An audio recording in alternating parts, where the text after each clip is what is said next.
Այս կադրերը արված են Փարիզի Ռիցս հյուրանոցի անվտանգության տեսախցիկներով եւ այս ժամանակ ոչ ոք չէր էլ կասկածում, որ դրանք դառնալու են պատմական։ 4 մարդկանցից մեկը, որոնց դուք տեսնում եք, այդ պահի դրությամբ աշխարհում ամենահայտնի կինն էր եւ այս կադրերը նրա կյանքի վերջին վիդեոն էին։ Բոլոր 4-ը դուրս են գալու հյուրանոցի հետևին մուտքից, նստելու են Mercedes մակնիշի ավտոմեքենան եւ րոպեներ հետո տեղի է ունենալու ավտովթար, որը քննարկելու է ամբողջ աշխարհը։ Դիանան պարզապես արքայադուստր չէր, նա իսկական սուպերստար էր։ Նրա հարսանիքը ժամանակակից մոխրոտիկի հեքիաթն էր, նրա ամուսնալուծությունը դարի ամենաաղմկոտ սենսացիան։ Well, there were 3 of us in this marriage. Արքայադուստր Դիանայի մահը սգում էր ամբողջ Անգլիան, լուռ էր միայն Թագուհին։ Կասկածները, որ Դիանայի մահվան հետևում կանգնած է Բուքինգեմյան պալատը ու անձամբ Թագուհին, ավելի էին սրվում։ Ով է կանգնած արքայադուստր Դիանայի մահվան հետևում, ինչ է տեղի ունեցել ավտոմեքենայի մեջ վթարից ընդամենը մի քանի րոպե առաջ եւ գլխավոր սենսացիան։ Վերջերս վթարի վայր հասած փրկարարներից մեկը խախտեց տարիների լռությունը եւ պատմեց, թե ինչ է Դիանան ասել մահից ընդամենը վայրկյաններ առաջ, երբ վերջին անգամ ուշքի է եկել։ Ամերիկայում սկսվել է թաքսերի սեզոնը, բոլորը հաշվում են իրենց անձնական ու բիզնես թաքսերը եւ ունեն լիքը հարցեր, որոնք ուզում են տալ մասնագետին եւ լսել ճիշտ օգտակար խորհուրդ։ Ես ձեր փոխարեն դա արել եմ բոլորին հետաքրքրող համար առաջին հարցը. ինչքան գումարի ռիֆանդ ենք ստանալու։ Ռիֆանդ ստանում են այն ընտանիքները, որոնք հիմնականում ստանում են այն ընտանիքները, որոնք ունեն անչափահաս երեխաներ։ Ռիֆանդը ձևավորվում է երեխաների համար նախատեսված child tax credit-ի եւ նաեւ այլ կրեդիտների շնորհիվ։ Ինչպես նաև ռիֆանդ ստանում են այն մարդիկ, որ աշխատել են W2-ով, այսինքն գրանցված աշխատողներ են եղել եւ տարվա ընթացքում իրենց paycheck-երից պահվել է բավականաչ չափ թաքսեր եւ երբ որ տարին վերջանում է, արդեն վերահաշվարկ է կատարվում, տեսնում են, եթե ավել է վճարվել նախատեսվածից, տարբերությունը հետ է վերադարձվում։ Եվ երկրորդ ամենատարածված հարցը, իհարկե, ինչը կարող ենք ներկայացնել որպես բիզնես ծախս, օրինակ հարցնում են ուտելիքի համար կամ սննդի հագուստի հետ կապված ծախսերը կարող ենք բիզնեսից նվազեցնել, թե ոչ։ Կարող եք, եթե բիզնես լանչի հետ կապված է եղել տվյալ ծախսերը կամ հագուստը բիզնեսի համար է օգտագործում հատուկ յունիֆորմա է նախատեսված, այդ դեպքում այդ ծախսը կարող է բիզնեսի համար նախատեսվել։ Կամ եթե մեքենա եք վարում եւ այդ մեքենան բիզնեսի համար է նախատեսված, ապա այդ ծախսերը կարող եք բիզնեսից նվազեցնել։ Լսել եմ նաև, որ հիմա շատ խստացվել է բիզնես լայսենսներ ունենալու հարցը, արդյոք դա ճիշտ ինֆո է։ Այո, դա ճիշտ ինֆո է։ Պետք է անպայման բիզնես լայսենս ձեռք բերեն եւ հակառակ դեպքում կարան տուգանքներ ստանան դրա համար։ Դա վերաբերվում է բոլոր բիզնեսների տեսակներին, լինի դա corporation, LLC, DBA, անհատերներից նույնիսկ այն մարդիկ, ում բիզնեսները գրանցված են իրենց տան հասցեներով, կարող են ստանալ այդ նամակները եւ տուգանքները։ Օրդորում ենք շուտ դիմել ստանալ եւ այդ հարցում, եթե դժվարանան մարդիկ, մենք կարող ենք նույնպես օգտակար լինել իրենց։ Եթե թաքսերի հետ կապված էլի հարցեր ունեք, հիշեք Y&N Document Assist-ի անունը, Instagram-ի էջն էլ թողնում եմ այստեղ, նաեւ նրանց մոտ կարող եք գտնել մի շարք այլ ծառայություններ, որոնք ամեն օր ձեզ այստեղ պետք են գալիս։ 1995 թվական նոյեմբերի 20 Պանորամա շոու BBC հեռուստաալիք։ Ամբողջ աշխարհը շունչը պահած է։ Եթերում դարի ամենաաղմկոտ հարցազրույցն է։ Դիանան լարված է։ Նրա աչքերում վախ է ու ափսոսանք։ Նա վերջապես իր մեջ գտել է համարձակություն եւ ուժ, որ պատմի այն, ինչը թաքցնում էր տարիներ շարունակ։ Դիանան որոշել էր բացել գաղտնիքը, որը իսկական ռումբի նման պայթեցնելու է ամեն ինչի շուրջը։ Դիանան ուզում էր պատմել արքայազն Չարլզի անverջ կրկնվող դավաճանությունների, իր սեփական հիվանդության ու այն դժբախտ կյանքի մասին, որն ինքն ապրում էր պալատում, որը թաքնված էր ժամանակակից մոխրոտիկի գեղեցիկ հեքիաթի հետևում։ Այդպես Դիանան փորձում էր փրկել իրեն, փրկել իր երեխաներին ու գուցե մի քիչ էլ կիսել իր հոգու ու սրտի ցավը այն միակի հետ, որ իսկապես սիրում էր իրեն անվերապահ ժողովրդի հետ։ Բայց Դիանան ցավոք չէր էլ պատկերացնում, որ այս հարցազրույցը չափազանց վտանգավոր է ու ողբերգական է լինելու իր համար։ Դիանան սուպերստար էր առաջ ու սուպերստարը մինչև այսօր։ Դիանայի ֆենոմենը շարունակվում է մինչև այսօր։ Նա վաղուց արդեն դարձել է Մեծ Բրիտանիայի գլխավոր խորհրդանիշը, նույնիսկ ավելին, քան հենց ինքը թագուհին, ու նա ընդմիշտ կմնա Բրիտանիայի գլխավոր արքայադուստրը։ Դիանայի պատմությունը հիշեցնում է ժամանակակից մոխրոտիկի պատմությունը։ Սովորական գեղեցիկ համեստ աղջկան սիրահարվում է արքայազնը, տանում են նրան պալատ ու ապրում են նրանք միասին երկար ու երջանիկ։ Բայց խնդիրն այն է, որ այս պատմության մեջ կա մի մեծ բայց, եւ այդ բայցը այն է, որ Դիանան իրականում բոլորովին էլ սովորական մոխրոտիկ չէր։ Նա Սպենսերների գերդաստանից էր, իսկ Սպենսերները Բրիտանիայում տիտղոսավորված էին դեռևս 14-րդ դարից, ու քչերը գիտեն, որ իրականում Մեծ Բրիտանիայի ամենահայտնի վարչապետներից մեկը, Ուինստոն Չերչիլը, եղել է Դիանայի ամենամոտ բարեկամներից մեկը։ Նրա իսկական ամբողջական անունը եղել է Ուինստոն Սպենսեր Չերչիլ։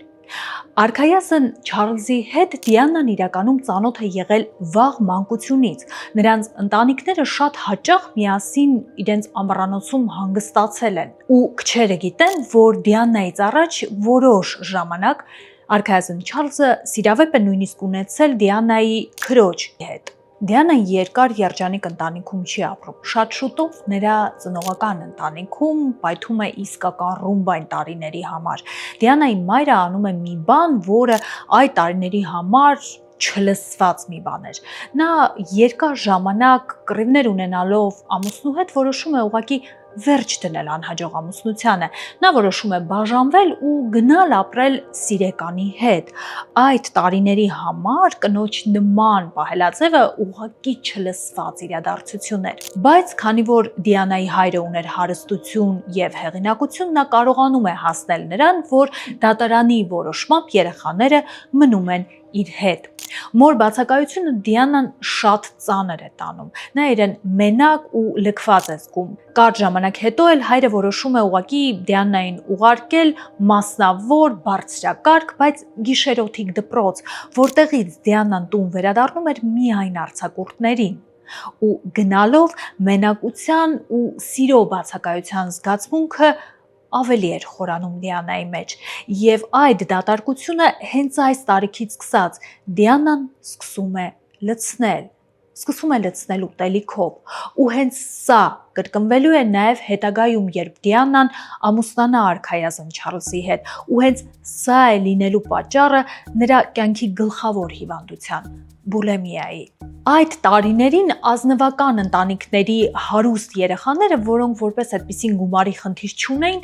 դաստիարակվում էին այլ կերպ եւ նման չէին հիմիկվա հարուստ ընտանիքների երեխաներին, այսպես ասած ոսկե երիտասարդությանը։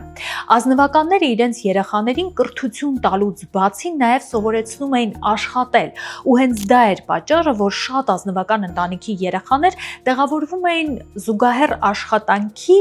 ու բավական ցածր վարձատրվող աշխատանքի, որովհետև նրանք գումարի կարիք չունեին։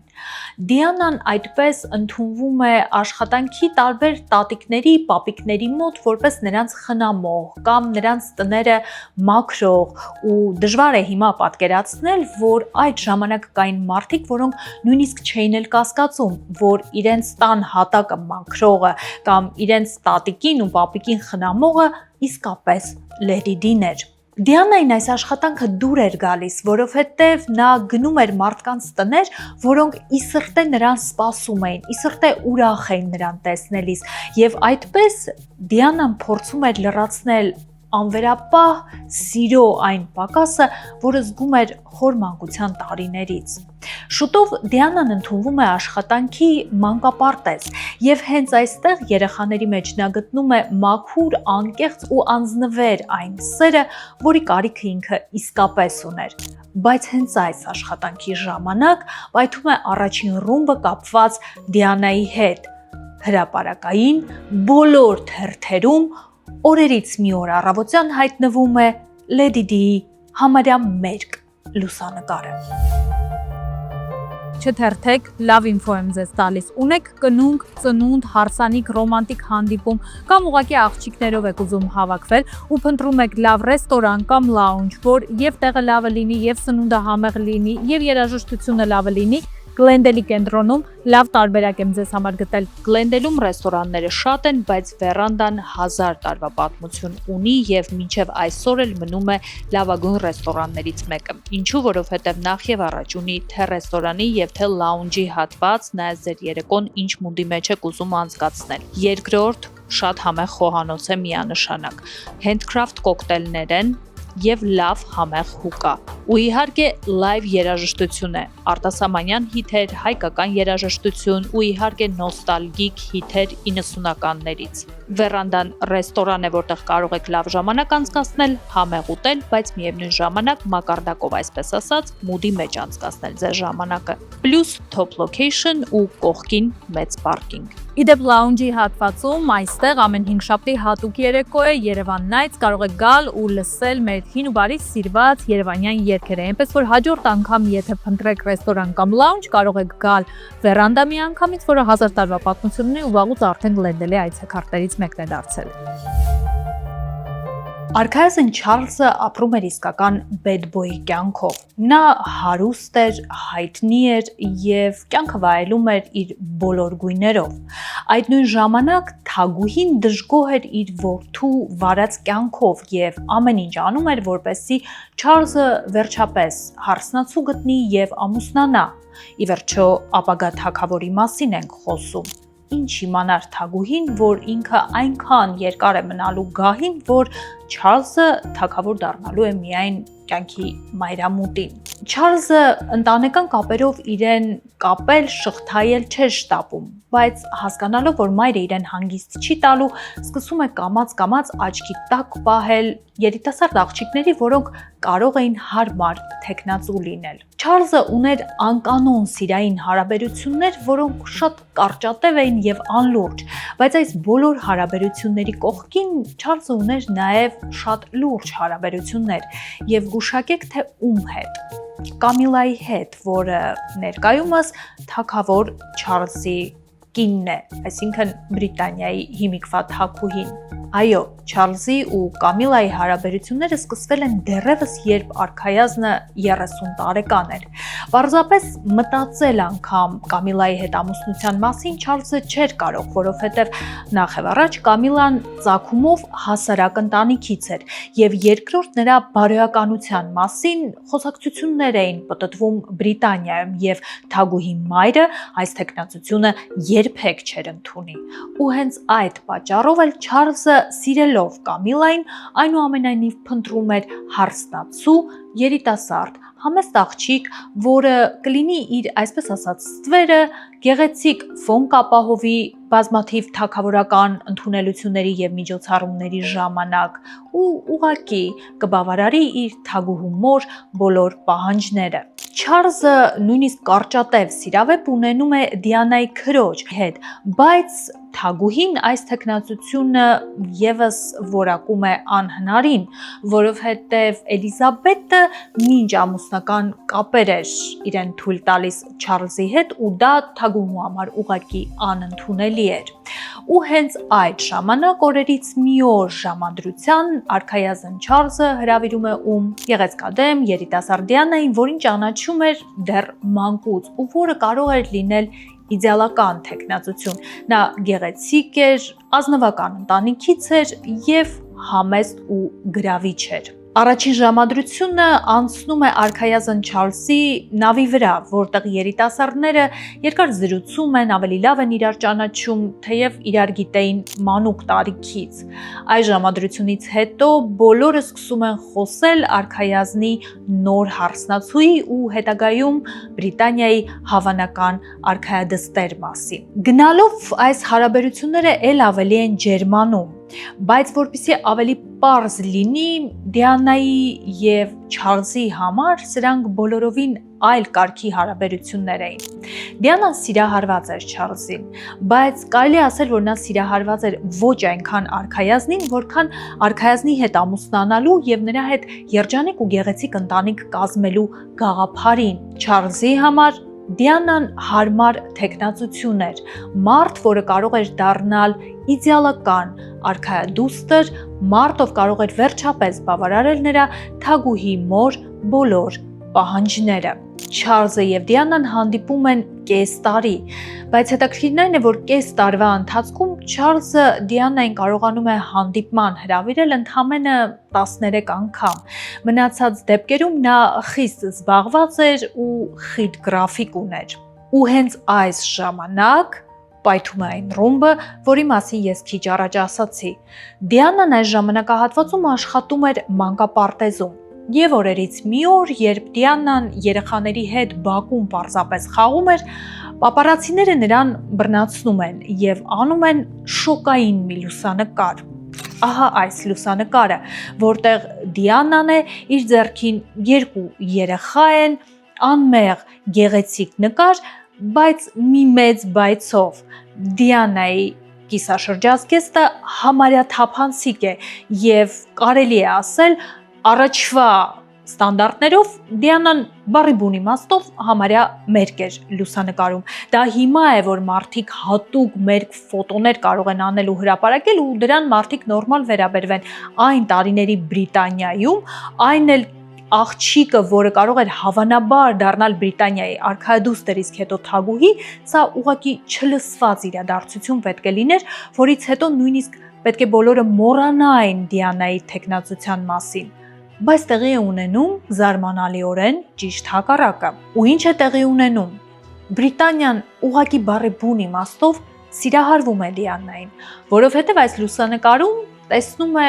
հրաշալի մի տանդեմ, տեսնում է անմեղություն եւ սեքսուալություն միաժամանակ, տեսնում է համեստություն, հնազանդություն, բայց միևնույն ժամանակ ներքին ինչ որ կրակ, ու սա բառի բուն իմաստով հմայում է ամբողջ Բրիտանիային։ Այս լուսանկարը անտարբեր չի թողնում նաև արքայազն Չարլզին ու նույնիսկ ասում են, որ արքայազնը բոլորովին չի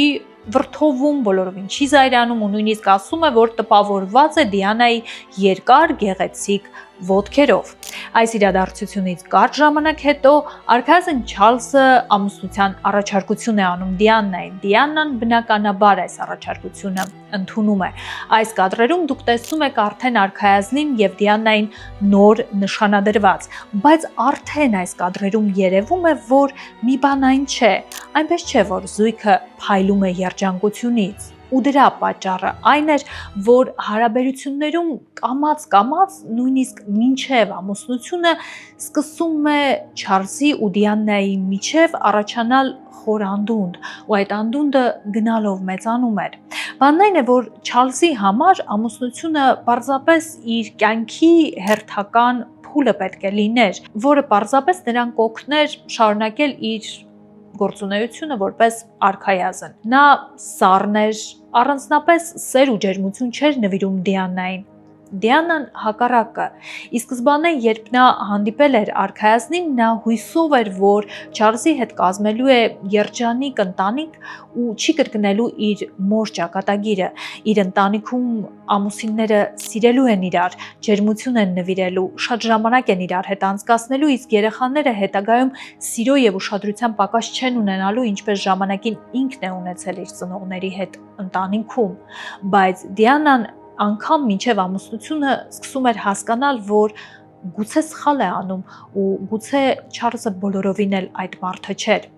Կասկածները առաջանում են նաև Չարլզի մեջ, ու պատճառն այն էր, որ Չարլզը եւ Դիանան գրեթե խոսելու ոչինչ չունեին իրար հետ։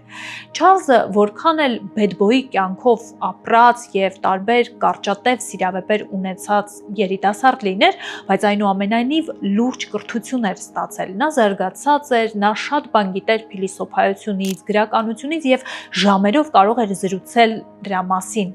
Իսկ Դիանայի ինտելեկտուալ մակարդակը սահմանափակվում էր միայն էժանագին սիրավեպերով, ու սա էլ ավելի էր մեծացնում անդունդը երիտասարդների միջև։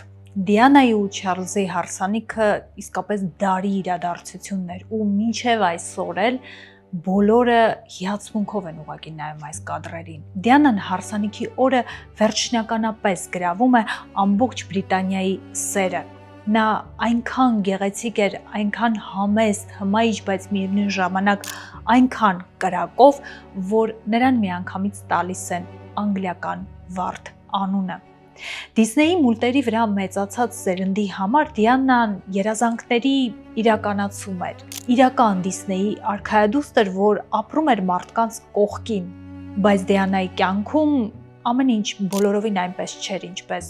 Դիսնեյի մուլտերում։ Ամուսնությունից հետո շատ ավելի արագ տեմպերով Չարլզը սկսում է հեռանալ Դիանայից։ Դրան զուգահեռ մեծանում է համամարտկային, համաժողովրդական սերը Դիանայի նկատմամբ, ու սա իր հերթին էլ ավելի է նյարդայնացնում Չարլզին, որովհետև արքայազնը փնտրում էր կին իր համար, որը կլիներ համեստ եւ որը պարզապես ֆոն կապահովեր իր համար եւ ստվերի նման ուղակի կուղեկցեր իրեն, բայց Դիանան բոլորովին էլ այդ կինը չի լինում։ Նա դառնում է կին, որը ոչ միայն հետևից չի քայլում արքայազնի, այլ շատ ավելի դիմացից է սկսում նրա քայլել։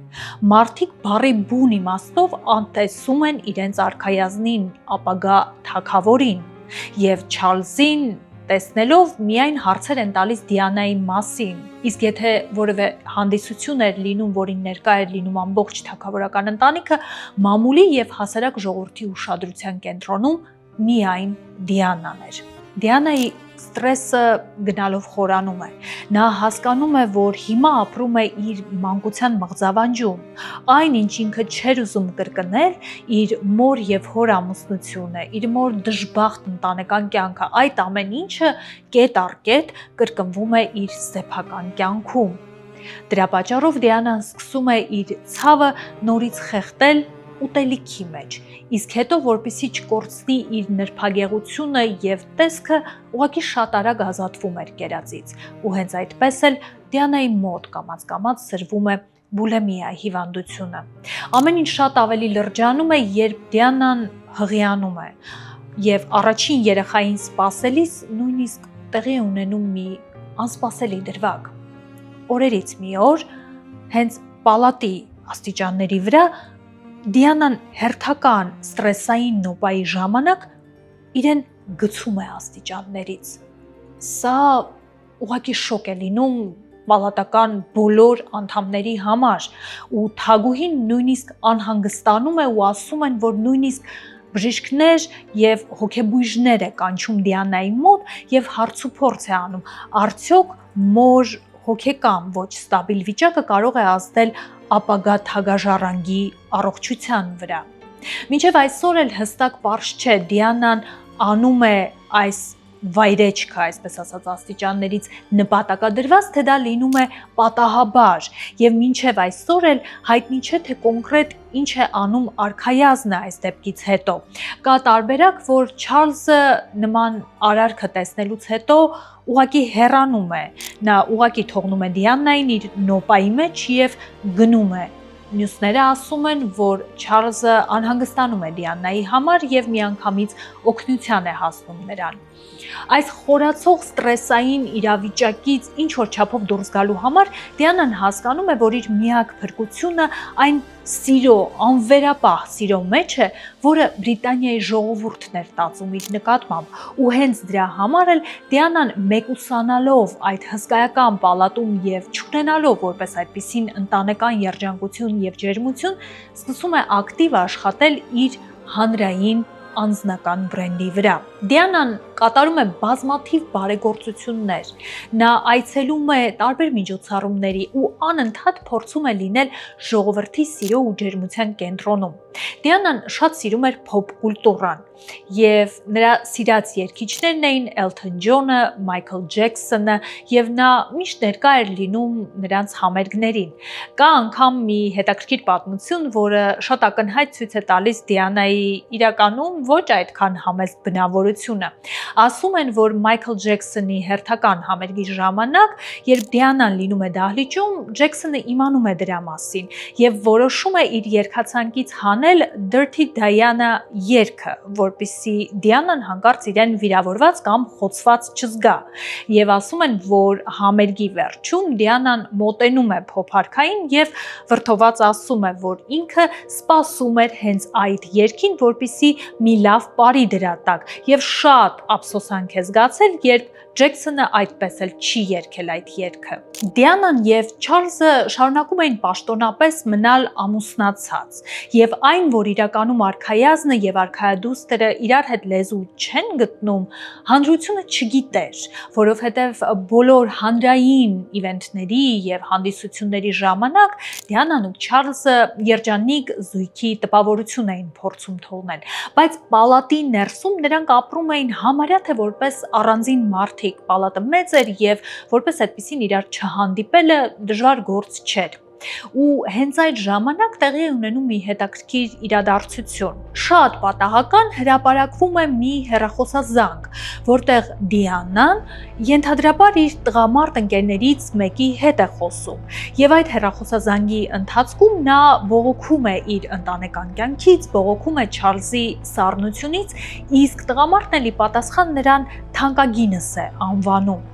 Սա մամուլի որոշ ներկայացուցիչներ սկսում են վերլուծել որպես դավաճանության ապացույց, թեև Դիանան բազմաթիվ մեկնաբանություններ է տալիս եւ բացատրում է, որ հեռախոսազրույցը բացառապես ընկերոջ հետ է եղել եւ ընկերը նրան թանկագին անվանել է բացառապես ընկերական նկատառումներով։ Բայց հենց այս իրադարձությունից հետո մարդիկ բաժանվում են երկու խմբի։ Մի մասը սիրում է Դիանային առաջվա պես, մյուսները սկսում են կասկածել, որ Դիանան այդքան էլ համեստ արքայադուստր չէ եւ նա իրականում դավաճանում է արքայազնին։ Բայց եթե այս պահի դրությամբ բանակները երկու մասի էին բաժանված, ապա շատ շուտով տեղի է ունենում մի ցնցող իրադարձություն, որի ձայնագրությունը ի դեպ մինչև այսօր կա YouTube-ում հասանելի, ես խորհուրդ եմ տալիս ձեզ գնալ եւ լսել ամբողջական ձայնագրությունը, դուք շոկի մեջ կլինեք եւ դրանից հետո միանշանակ բոլորը սկսում են պաշտել Դիանային եւ ատել արքայազնին։ Էսթետիկ պրոցեդուրաները թանկ հաճույք են, իսկ մեր ունեցած բյուջեները սահմանափակ են։ Հետևաբար մենք պետք է իմանանք, որոնք են այն թոփ պրոցեդուրաները, որոնք իսկապես պետք է անել եւ ինչի վրա իսկապես արժի ծախսել մեր ունեցած գումարը։ Ես այդ հարցի պատասխանը ձեզ համար ու ձեր փոխարեն ճշտել եմ Զառա Հարությունյանից եւ դրա համար եկել եմ Բրբանկում գտնվող նրա Zavant Aesthetics medical spa։ Եթե մարդ բյուջետի վրա է, բայց ուզում է իր մաշկի խնամքը պահի բարձր մակարդակի վրա, ես կառաջարկեի microneedling PRP։ Դեպի 30 տարիքում մենք սկսում ենք մեր կոլագենը կորցնել։ Microneedling PRP-ն օգնում է մեզ այդ կոլագեն արտադրությունը neocollagenesis process-ը ոնց որ աշխուժ պահել։ Եվ վերջապես ինձ թվում է մի պրոցեդուրա, որ շատերին կհետաքրքրի, աչքերի rejuvenation-ի մարդ կա, մեյքափը քսելուց ասում եմ մանր կնճիռներա դուրս չի գալի։ Այդ ամենատարածված ինձ թվում է, այո։ Մարդ կա ասում է սևություն ունեմ եւ վերջապես մարդը կա ասում է հոգնած տեսք ունեմ։ Շատ լավ ոնց որ combination treatment ունենք։ Կարող եք գալ Բրբանկում գտնվող հենց Zavant Aesthetics-ի medical spa, կարող եք անցնել մանրամասն կոնսուլտացիա եւ մասնագետները skin care-ից սկսած մինչեւ պրոցեդուրաներ, որոնք որ ձեզ պետք են, ամեն ինչ ձեզ մանրամասն կպատմեն։ Հասանելի է դառնում արքայազն Չարլզի եւ նրա սիրուհու Կամիլայի հեռախոսազրույցը։ Եվ եթե դու պարզապես չիմանաս, որ հեռախոսազրույցը արքայազնի եւ նրա սիրուհու միջև է, տպավորություն կլինի, թե դա պարզապես 18+ մեծահասակների համար նախատեսված ֆիլմից ինչ որ կտոր է վերցրած, որովհետեւ այն բառապաշարը եւ այն արտահայտչած ձևերը, որոնք արքայազնը օգտագործում է այս զրույցի ժամանակ, մեղմ ասած բարոյականության սահմաններից դուրս էին հատկապես այդ տարիների եւ հատկապես այն մարդու համար, որը թագավորական ընտանիքի ներկայացուցիչ էր, իսկ ավելի կոնկրետ ապագա թագավորն էր։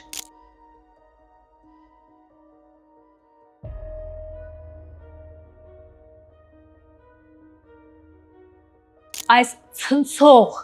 ձայնագրությունից հետո ամեն ինչ արդեն տեղն է ընկնում։ Այո,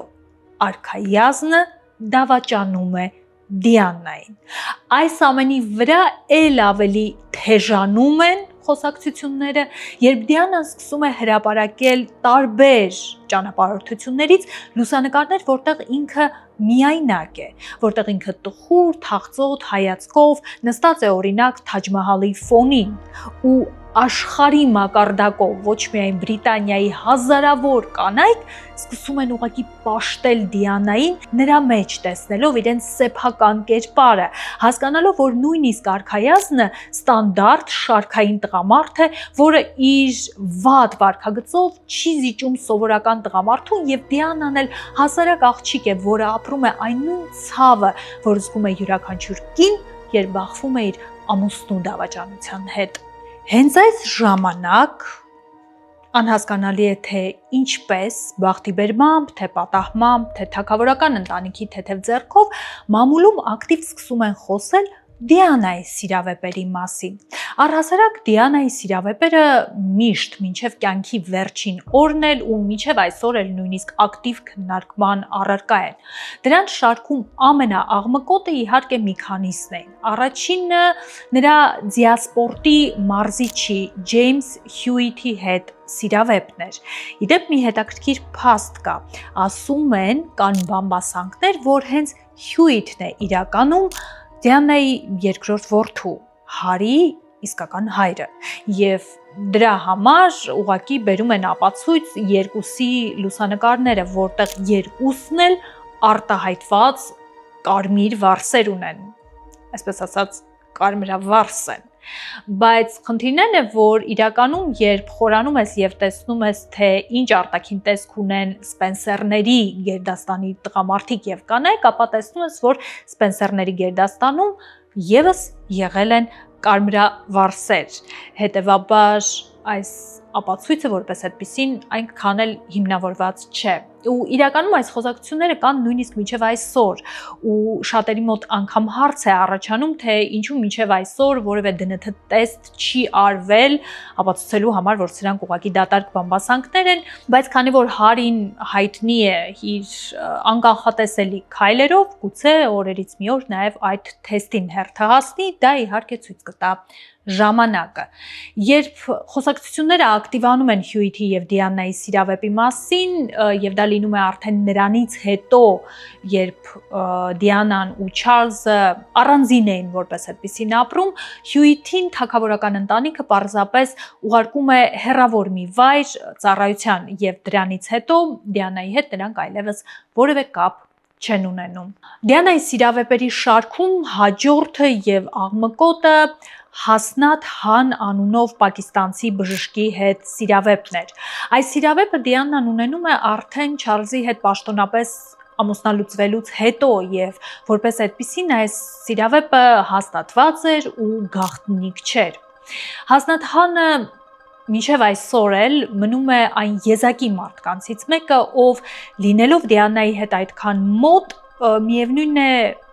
հայտնիություն չի հավաքում Դիանայի անունը շահարկելու ճանապարհով։ Նա մինչև այսօր էլ որպես այդպեսին լուռ է եւ երբևէ չի խոսել իրենց հարաբերությունների մասին։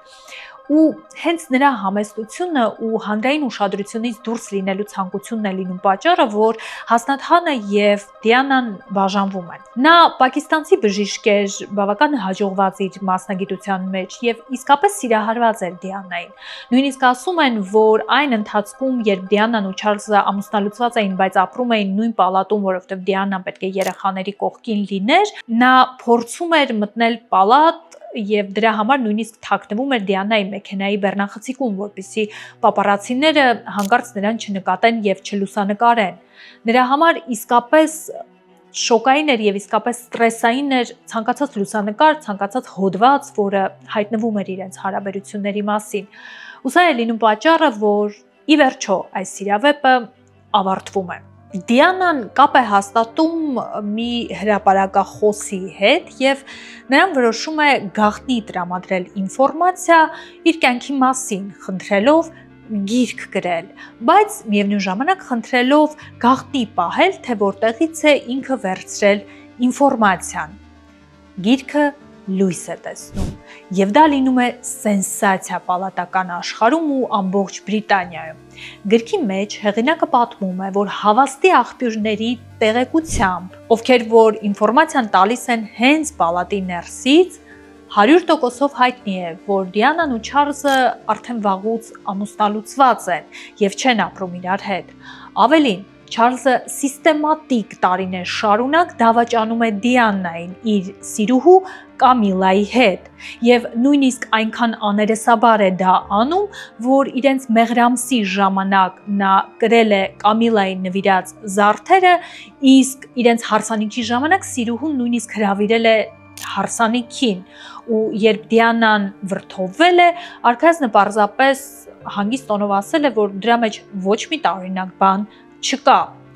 Գրքի մեջ պատմվում է նաև, որ արքայազնը ուզում էր, որպեսզի իրենց երկրորդ երեխան լինի աղջիկ, եւ երբ իմանում է, որ երկրորդ երեխան եւս տղա է, պարզապես թողնում է Դիանային եւ նորածին երեխային ու գնում է գոլֆ խաղալու։ Գրքի մեջ նաև մանրամասն խոսվում է Դիանայի բուլեմիայի հիվանդության մասին եւ այն դաժան ու ողբերգական օրերի մասին, որ ինքը ապրել է պալատի ներսում։ Այս գիրքը լույս տեսնելուց հետո թագավորական ընտանիքը եւ հատկապես թագուհին իհարկե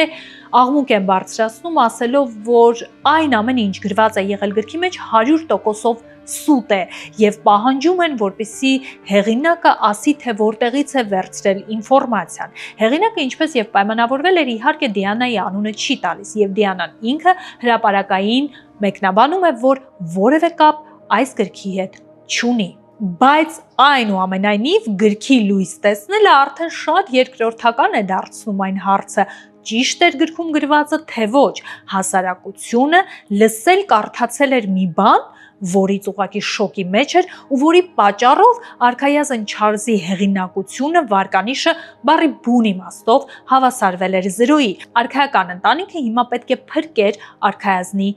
հեղինակությունը։ Եվ ինչ է անում Չարլզը թույլ է տալիս, որպեսզի իր մասին նկարահանվի վավերագրական ֆիլմ, եւ այդ դոկումենտալ ֆիլմի ժամանակ արքայազնը տալիս է հարցազրույց։ Եվ այդ հարցազրույցի ժամանակ նրան հարցնում են, բնականաբար նախապես համաձայնեցնելով. արդյոք ճիշտ է, որ ինքը դավաճանել է Դիանային։ Եվ արքայազնը ասում է, որ սկզբի էտապում ինքը եղել է շատ հավատարիմ ամուսին, բայց այո, եկել է ժամանակ, երբ ինքը դավաճանել է Դիանային։ Ու հետաքրքիր մի բան կա. Դիանան այստեղ եւս ցույց է տալիս իր ֆենոմենը։ Նա շատ լավ գիտեր, թե ինչ է Չարլզը ասելու հարցազրույցի ժամանակ եւ շատ լավ գիտեր, որ Չարլզը պատմելու է իրեն դավաճանելու մասին։ Ու գիտեք ինչ է անում նա։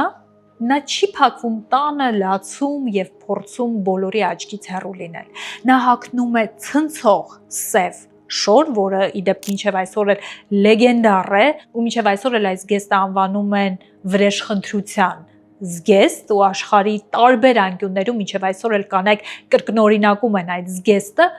հագնում է այս ցնցող զգեստը եւ դուրս է գալիս մարդկության, հասարակության աչքի առաջ, որպեսզի բարձր գլխով ու պարզ ճակատով ցույց տա,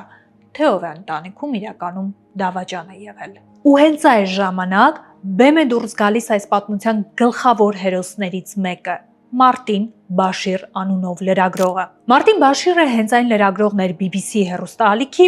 որին Դիանան տալիս է դարի սենսացիոն հարցազրույցը։ Բայց այս հարցազրույցը լրագրող Մարտին Բաշիրը ստանում է ոչ այդքան ազնիվ ճանապարհով։ Ինչպես է ամեն ինչ սկսվում։ Մարտին Բաշիրը տարիներ շարունակ ընկած էր սենսացիոն հարցազրույցների հետևից, այդ թվում նաև Դիանայի հետ կապված։ Եվ նա այստեղից այնտեղից իմանում է մի կարևոր ու հետաքրքիր ինֆորմացիա։ Նա իմանում է, որ Դիանան բավականին լարված վիճակում է գտնվում եւ նրան անընդհատ թվում է, թե թագավորական ընտանիքը հետապնդում է իրեն։ Առհասարակ թագավորական ընտանիքին բնականաբար սկսել էր դուր չգալ Դիանայի նկատմամբ ժողովրդական սերը եւ համակրանքը, որովհետեւ եթե ժամանակին Դիանան ընտանիքի անդամ էր եւ ժամանակին նրա հանդեպ սերը ուղիղ անցնում էր նաեւ թագավորական ընտանիքի վրա, ապա հիմա կամաց-կամաց երբ հասարակությունը սկսում է նկատել, որ Դիանայի եւ Չարլզի միջև մի բան այն չէ, Դիանային սկսում են սիրել, իսկ Չարլզին սկսում են ատել, ու դա ձեռնտու չէր թագավորական ընտանիքին ու հատկապես Թագուհուն։ Ու դա էր պատճառը, որ Դիանան իսկապես ուներ այդ ներքին վախը, որ Թագուհին եւ թագավորական ընտանիքը իրեն զրկելու են այն միակ անվերապահ սիրուց, որ ինքը իր կյանքում ունի, համաժողովրդական սիրուց, եւ ինչ որ մի բան, այսպես ասած, սարքելու են նրա գլխին։ Ու դրա համար նրան թվում էր, որ իր հեռախոսազանգերը լսում են, իրեն հետապնդում են ու Մարտին Բաշիրը օգտվում է այս վախից։ Նա սկսում է խաղալ Դիանայի վախի վրա։ Բաշիրը հանդիպում է Դիանայի եղբորը եւ իբրև թե գաղտնի ինֆորմացիա է տալիս նրան, որ ինքը 100% գիտի, որ թագավորական ընտանիքը ոչ միայն հետևում է Դիանային, ոչ միայն գաղտնի լսում է նրա հեռախոսազանգերը, այլև թագավորական ընտանիքը մամուլում սկսել է ակտիվ ալիք Դիանային վարկաբեկելու համար։ Այս ինֆորմացիան Դիանայի եղբայրը հայտնում է Դիանային եւ բնականաբար դրանից հետո Դիանան մի րոպե շուտ փորձում է փրկել իրավիճակը, փրկել այն սերը, որ ժողովուրդն ունի իր նկատմամբ եւ դրա միակ ճանապարհը առաջինը խոսելն էր, առաջինը պատմելն էր այն ամենի մասին, ինչը իրականում կատարվում էր պալատի պատերի ներսում։ Ու հենց այդ ժամանակ Դիանան որոշում է տալ հարցազրույցը։ 1995 թվական նոյեմբերի 20 Պանորամա շոու Մարտին Բաշիրի հետ BBC հեռուստաալիք։ Դիանան մի քիչ նեղված, կաշկանդված, վախ ու սարսափ աչքերում, բայց սկսում է խոսել։ Ու նա պատմում է բառի բուն իմաստով ամեն ինչ։ Նա պատմում է արքայազնի դավաճանությունների մասին, իր նկատմամբ վերաբերմունքի մասին։ Նա պատմում է իր հիվանդության ու բուլեմիայի մասին եւ այն մասին, թե ինչն էր փորձում ուտելիքի միջոցով լցնել իր կյանքում։ Նա պատմում է այն դաժան իրականության մասին, որը իրականում շատ հեռու էր Դիսնեյան մուլտից ու որը իրականում թաքնված էր ժամանակակից մոխրոտի գեղեցիկ հեքիաթի հետևում։ Այս հարցազրույցի մեջ Դիանան ասում է լեգենդար երկու արտահայտություն, որոնք մինչև այսօր էլ բոլորը շատ լավ հիշում են։ I'd like to be a queen of people's hearts, in people's hearts, but I don't see myself being queen of this country. Հարցազրույցի ժամանակ Դիանան ասում է, որ ինքը ուզում է լինել մարդկանց սրտերի թագուհին, բայց ինքը վստահ չէ, որ կարող է լինել Բրիտանիայի թագուհին։ Ու առհասարակ Դիանան կասկած է հայտնում, որ իր ամուսինը Չարլզը կարող է լինել լավ թագավոր։ Սա ուժեղ հարված էր թագավորական ընտանիքին։ Եվ երկրորդ լեգենդար արտահայտությունը, որ անում է Դիանան հարցազրույցի ժամանակ։ Well, there were 3 of us in this marriage, so it was a bit crowded. Այս ամուսնության մեջ մենք 3-ով էինք, նկատի ունենալով, որ իրենց ամուսնության մեջ ինքը միշտ իր տեղը զիջել է եւ իր տեղը կիսել է Սիրուհու Կամիլայի հետ։ Այս հարցազրույցը դարի ամենաշոկային ու սենսացիոն իրադարձությունն է դառնում։ Ու սրանից հետո Թագուհին,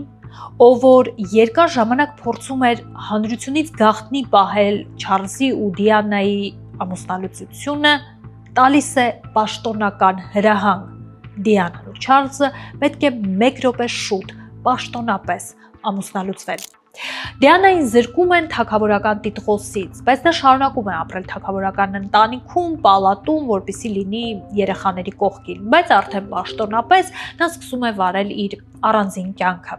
Դիանան շարունակում է ակտիվ բարեգործությամբ զբաղվել։ Այս բարեգործությունների շարքում հատկապես նշանակալից է Դիանայի քայլերը ձիահով միավով ապրող մարդկանց իրավունքներին նվիրված։ Նա պարզապես մտնում է բժշկական կենտրոն, որտեղ բուժվում են միավով, ձիահով ապրող մարդիկ եւ մոտենալով նրանցից մեկին հանում է իր ձեռնոցը եւ սեղմում է այդ մարդու ձեռքը, այնպես որ դա ոչ միայն տեսնեն մյուսները, այլ նաեւ նկարեն լուսանկարիչները։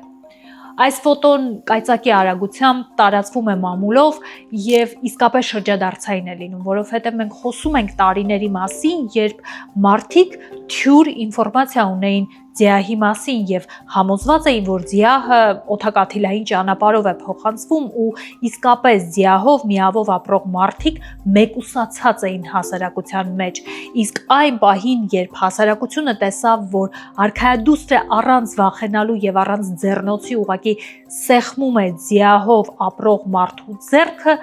վերաբերմունքը այս մարդկանց նկատմամբ սկսեց փոխվել։ Այս ընթացքում Դիանան ունենում է պատմական սիրավեպ, որն է լինում է Դիանայի կյանքի վերջին էտապը։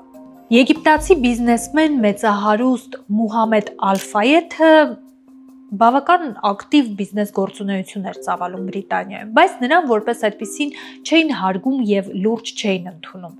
Ու Ալ-Ֆայեթը հասկանում է, որ իր հեղինակությունը բարձրացնելու համար միակ ու ամենաճիշտ ճանապարհը լավ կապեր հաստատելն էր Դիանայի հետ, որին պաշտում էր ամբողջ Բրիտանիան։ Ալ-Ֆայեթը ուներ որդի, Դոդի Ալ-Ֆայեթը, որը որպես այդպեսին լավ համբավ չուներ։ Նա անընդհատ տարբեր կանանց հետ էր նկատվում, նա, այսպես ասած, ոսկի երիտասարդի կյանք էր վարում եւ որպես այդպեսին հասարակությունը նրան հարգանքով ու հիացմունքով չէր վերաբերվում։ Եվ ահա օրերից մի օր Ալ-Ֆայեթը համոզում է Դիանային, որպեսզի նա ամառային արձակուրդը իր ինչ-որ ժամանակ երեխաներին վերցնի եւ անցկացնի իր նավի վրա։ Ու այս ժամանցին միանում է նաեւ Ալ-Ֆայեթի որդին։ Ու սրանից հետո երկուսի միջև Դիանայի եւ Դոդի Ալ-Ֆայեթի միջև սկսում է սիրավեպ։ Այս սիրավեպը շատ քննադատվում է բրիտանացիների կողմից, որովհետև անկախ նրանից, որ Դիանան այլևս արքայադուստր չէր, բայց նա այնուամենայնիվ թագաժառանգների մայր էր, նա Լեդի Դին էր եւ հարաբերությունները նման ցածրակարգ մարդու հետ իհարկե վարկաբեկող էին։ Բայց չնայած սրան, հարաբերությունները Դիանայի եւ Ալ-Ֆայեթի շարունակվում են։ Եւ օրերից մի օր Դոդին ու Դիանան որոշում են մեկնել Փարիզ։ Նրանք գնում են ընթրիքի Ռից հյուրանոց, որը պատկանում էր հենց Ալ-Ֆայեթների ընտանիքին։ Եվ ընթրիքը ավարտելուց հետո Դոդին եւ Դիանան հյուրանոցից որոշում են դուրս գալ եւ տեղափոխվել Դոդի առանձնատուն, բայց դա անել պապարացիների աչքից հեռու մնալով։ Հենց դրա համար էլ հիմնական մեքենաների կորտեժը նրանք առաջ են ուղարկում եւ նստում են հյուրանոցի տրամադրած Mercedes Magnus-ի ավտոմեքենան ու հեռանում են հյուրանոցից։ Հենց այս կադրերը, որոնք դուք տեսնում եք վերելակում, այս կադրերը լինում են վերջինը, որտեղ Դիանային տեսնում են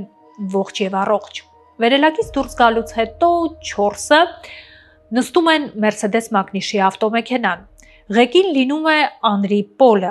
նրա կողքին նստած է լինում Թրևորը, Դիանայի թիկնապահը։ Հետևում նստած է լինում Դոդի Ալ-Ֆայեթը եւ նրա կողքին Դիանան։ 12:20 րոպե նրանք հեռանում են Ռից հյուրանոցի տարածքից եւ մի քանի րոպե անց նրանք նկատում են, որ պապարացիների մոտոցիկլետները սկսում են հետապնդել իրենց ու կամած Դիանայի ավտոմեքենան սկսում է թափ հավաքել եւ արագություն բացել։ Արդեն 100 կմ/ժ արագությամբ ավտոմեքենան մտնում է մոտակա թունել ու Անրի Պոլը պարզապես կորցնում է մեքենայի վերահսկողությունը։ Մեքենան բախվում է 13-րդ բետոնե սյանը։ Անրի Պոլը եւ Դոդի Ալ-Ֆայեթը մահանում են հենց տեղում։ Թրևորը, թիկնապահը ողջ է մնում, բայց նրա վիճակը չափազանց ծանր է լինում եւ մոտավորապես 150 տարբեր մասնիկներից կոմայից արտանալուց հետո Թրևորի դեմքը կարողանում են վերականգնել, բայց նա այնքան ծանր եւ ուժեղ գլխի հարվածներ է ունենում, որ պարզապես կորցնում է հիշողությունը։ Ինչ է լինում Դիանայի հետ։ Դիանան միանգամից չի մահանում։ Նա ուժեղ հարվածի արդյունքում ուղղակի ուշագնաց է լինում։ Մոտակա մեքենաներից մեկում լինում է բժիշկ, ով շտապում է օգնության եւ փորձում է առաջին օգնություն ցույց տալ Դիանային, բայց ապարդյո։ Շուտով տեղ են հասնում փրկարարները։ Նրանք բարի բուն իմաստով կտրում են ավտոմեքենան եւ դժվարությամբ կարողանում են միջից հանել Դիանային։ Դիանայի կյանքի համար բժիշկները պայքարում են 4 ժամ, բայց ապարդյուն Դիանան մահանում է։ Միայն վերջերս տարիների դադարից ու լռությունից հետո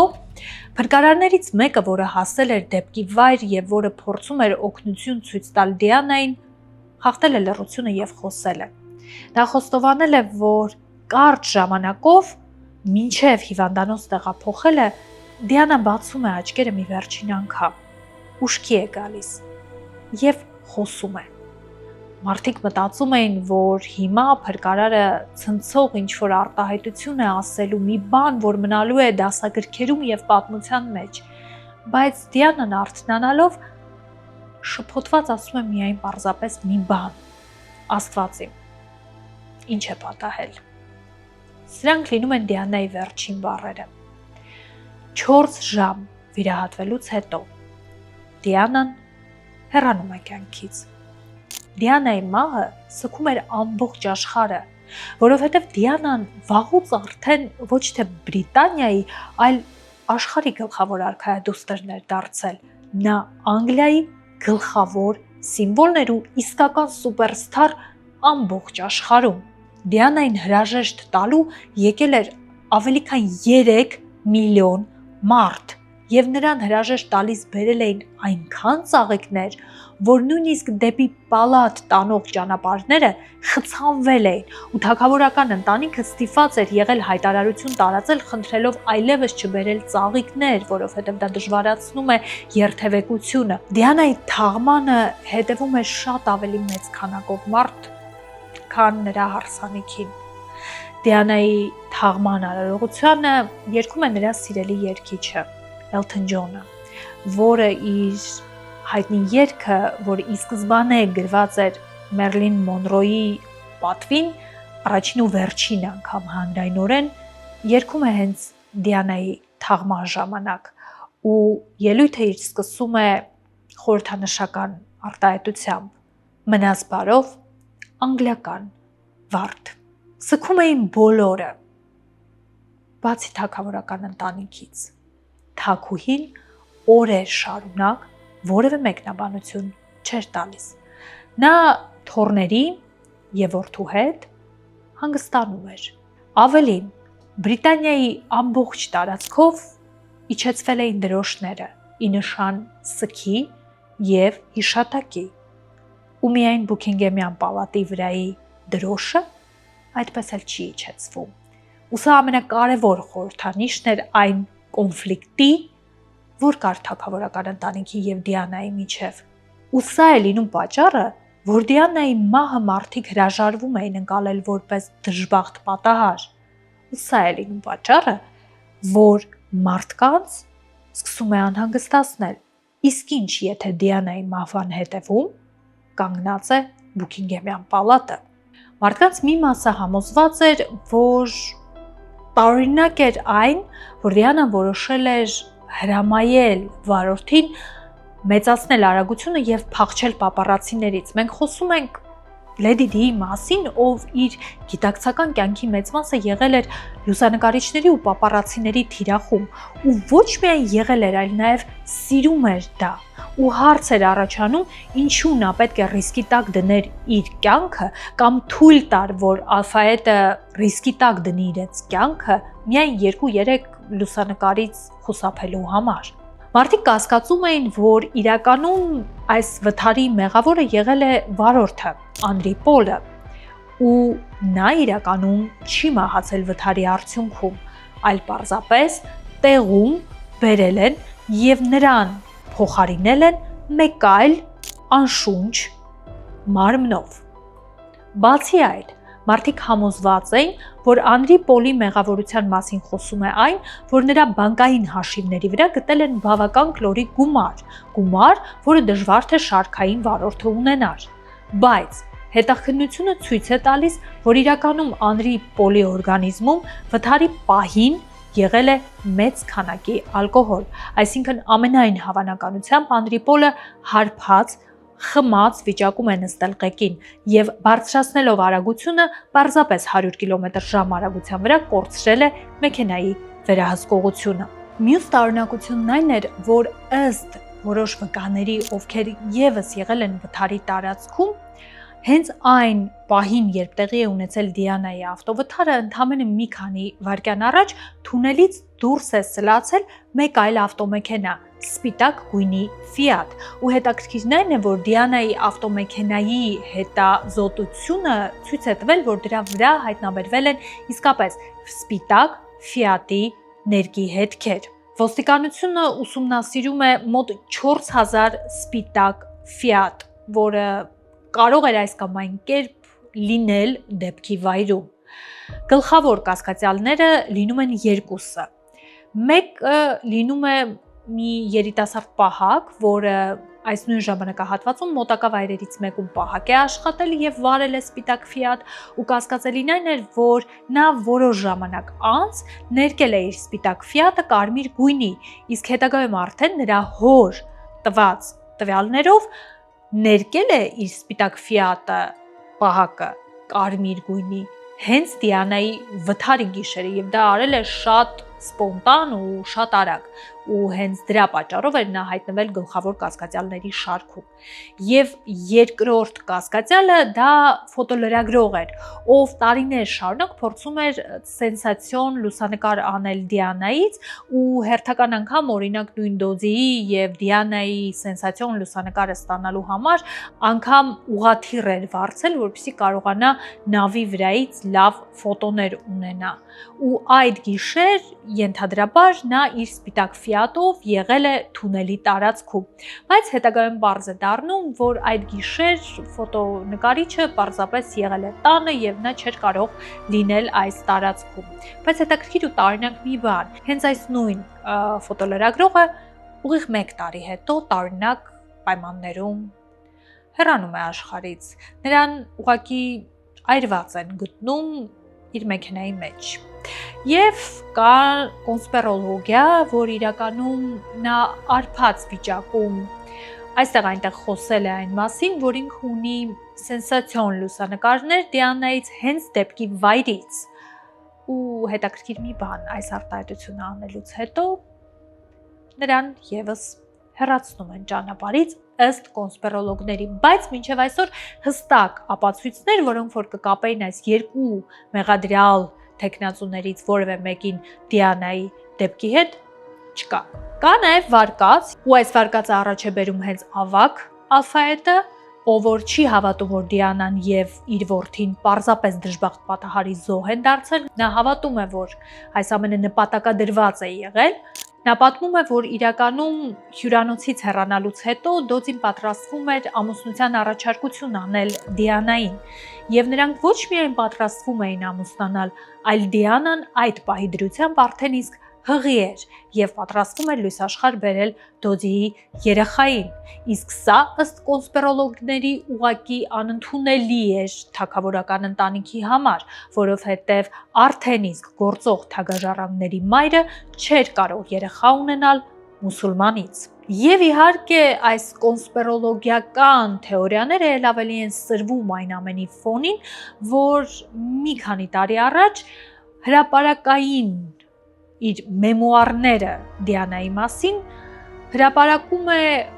պալատական դռնապահը, եւ նա պատմում է, որ իրականում Դիանան վերջին տարիներին իր կյանքի ու հատկապես վերջին ամիսներին վստահ է եղել, որ իրեն հետապնդում են եւ որ իրեն վերացնելու են ճանապարհից, ու դա անելու է հենց թագավորական ընտանիքը։ Նա ասում է, որ նույնիսկ գտել է նամակ, որտեղ Դիանան իբրև թե իր ընկերներին դիմելով պատմում է իր վախերի մասին, ու հետաքրքիր մի բան, նրա պատմելով իբրև թե Դիանան նույնիսկ կասկածել է, որ իր վերջը տալու են մեքենայի միջոցով,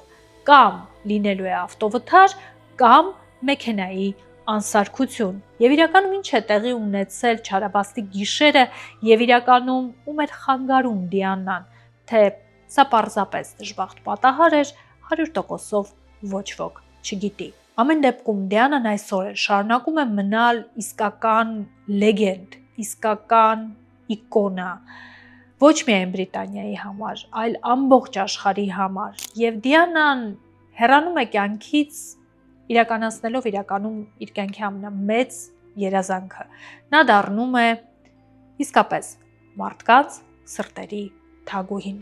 Ես սպասում եմ ձեզ կոմենտներում Դիանայի մասին թողարկում անելը անձամբ ինձ համար շատ սպասված էր, որովհետև ես ինքս սիրում եմ Դիանային, ես սիրում եմ նրա պատմությունը եւ ձեզանից էլ բազմաթիվ կոմենտներ եմ ստացել, որպեսզի անդրադառնամ այս թեմային։ Դրա համար խնդրում եմ ձեզ, որպեսզի դուք ամեն ինչ անեք, որ այս վիդեոն հավաքի շատ դիտումներ, իսկ դուք դա կարող եք անել կոմենտներում, սրտիկներ թողնելով ինձ եւ իհարկե գրեք ձեր կարծիքը, ինչ եք դուք մտածում, ինչ է թաքնված Դիանայի մահվան հետևում, իսկապես դա դժբախտ պատահար էր, թե Դիանան արդեն շատ էր խանգարում։ Իհարկե չմոռանաք լայքել այս վիդեոն եւ ուղղակի սկանավորեք այս QR կոդը եւ միացեք իմ Patreon-ին։ Մինչեւ նոր վիդեո։